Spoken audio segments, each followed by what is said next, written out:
आज की जो ये प्रेस कॉन्फ्रेंस हमने रखी है, जो जम्मू कश्मीर में तमाम इन दिनों आपने देखा कि जो सरकार की नई नीति आई है, जो लोगों को अपने घरों से बेदखल किया जा रहा है, उनकी ज़मीनें छीनी जा रही हैं, जो लैंड एविक्शन एक्ट जो जम्मू कश्मीर में सरकार ने जो लाया है, जो लोग हमारे जितने भी बॉर्डर के लोग देखे जाएं या तमाम लोग देखें जिनके पास एक सरकारी ज़मीनें जो अलाट हुई थी, उन ज़मीनों को सरकार ने कहीं ना कहीं खाली करने के निर्देश दिए हुए हैं। लोग आगे ही बहुत बड़ी महंगाई की मार झेल रहे हैं, लोगों के पास काम और रोजगार की बहुत कमी है। दूसरा आपने देखा जो अभी इन्होंने प्रॉपर्टी टैक्स इंपोज करने के लिए लोगों पे जो थोप दिया है, साथ ही साथ बहुत सारी जम्मू कश्मीर में ऐसे मुद्दे हैं जिनसे सरकार अपनी नज़र अपना ध्यान भटकाने के लिए अब ये नया इन्होंने जो लैंड एविक्शन एक्ट जो जम्मू कश्मीर में लाया है, इसके साथ ही मैं यही चेताना चाहता हूँ कि अगर सरकार इस पर गौर नहीं करेगी, ये लोगों के हितों के लिए फैसला नहीं लिया जाएगा, जो छोटे जिनके पास 2 या 4 मरले ज़मीन है, जो जिनके पास रहने का कोई सहारा नहीं है, सरकार उनको भी घर से बेदखल कर रही है। खासकर हमारे किसान जो बॉर्डर पे लोग हमारे रहते हैं, उन्होंने अपनी बंजर ज़मीन को अपने 10-10 पीढ़ियाँ लगा के उस ज़मीन को हरा भरा किया। आज वो हमारी ज़मीन कहीं खेती के लायक हुई है और वो लोग सारे किसान जितने भी हैं उसी ज़मीन पर निर्भर हैं। लेकिन सरकार क्या कर रही है, अब जो काला कानून इन्होंने लाया कि सरकार उनको वहाँ से लाल पेन जो जितने भी हमारे जो अफसर रहे हैं रेवेन्यू रिकॉर्ड में, उनको अब बेदखल किया जा रहा है। किसी की सुनी नहीं जा रही है, किसी को पूछा नहीं जा रहा है। लोकतंत्र की कहीं ना कहीं ये हत्या है। अगर आपको लैंड ग्रैबर दिखते हैं तो अपने गिरेवा में जाके देखें कितने जो लोग जिन्होंने कमर्शियल बिल्डिंग्स बनाई हुई हैं, जिन्होंने सरकार की जमीन घेर के वहां करोड़ों रुपए के कॉम्प्लेक्स बनाए हैं, उनकी तरफ सरकार नहीं ध्यान दे रही है। अब ये कहीं ना कहीं हमारे लोगों को टारगेट किया जा रहा है। आगे ही जम्मू कश्मीर के लोगों में बहुत बड़ी विपत्ति जो पड़ी हुई है।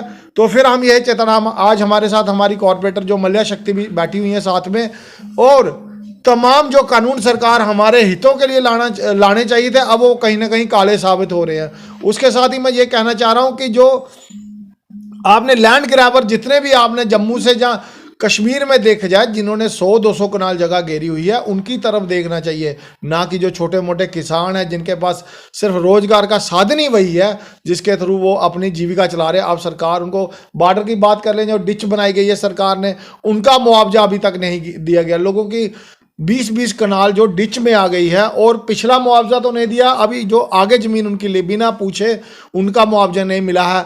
जो सरकार तमाम जो हमारे प्रोजेक्ट्स चला रही हैं, जिनके पास मालिकाना ज़मीन है उनको तो मिला है, लेकिन जिनके पास अलॉटमेंट है या गर्दौरी है उनको अभी तक कुछ नहीं मिला है। और लोग लगातार दियानी के लोग देखे जाएँ, चकजंगी सरगाल के लोग देखे जाएँ, तमाम लोग सड़कों पर हैं।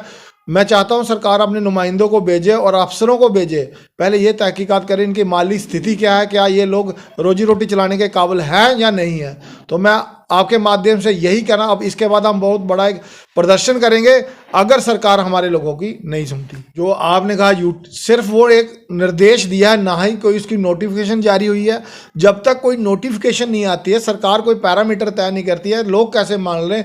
रात को नोटिस आ जाता है, रात को लोगों को बिना बताए जहाँ तो कोई नोटिस दिया जाए, कोई कहीं अपील कर सके, कोई लोकतांत्रिक ढांचा होता है, हमारी न्यायपालिका है, कहीं भी लोग जाके सरकार पहले ये सिद्ध तो करे कि वाकई ये लोग इलीगल एनक्रोचर है।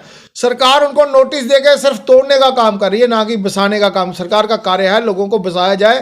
पहले भी सरकारें आई हैं, अगर रोशनी एक्ट के तहत जिन लोगों ने गलत आवंटन किया है, जिन लोगों ने गैर कानूनी जमीन घेरी हुई है, सरकार उनको आइडेंटिफाई करे। पूरा कानून ही आपने निरस्त कर दिया, किसी की सुनी नहीं है। बहुत सारे ऐसे लोग हैं जिसने 200 कनाल में उसकी अलॉटमेंट कराई है, और कुछ ऐसे लोग हैं जिनके पास सिर्फ मात्र कृषि भूमि है, आपने उसको भी नहीं सुना। आप सबको एक समान देखना चाहिए। आपको लैंड ग्रैबरों की पहचान करना बहुत ज़रूरी है। हमारा यही कहना है, जो कमर्शियल कम्प्लेक्स और बड़े बड़े जो अजगर बैठे हुए हैं, सरकार उनकी तरफ देखे, ना कि छोटे किसानों को मारने का कार्य करे।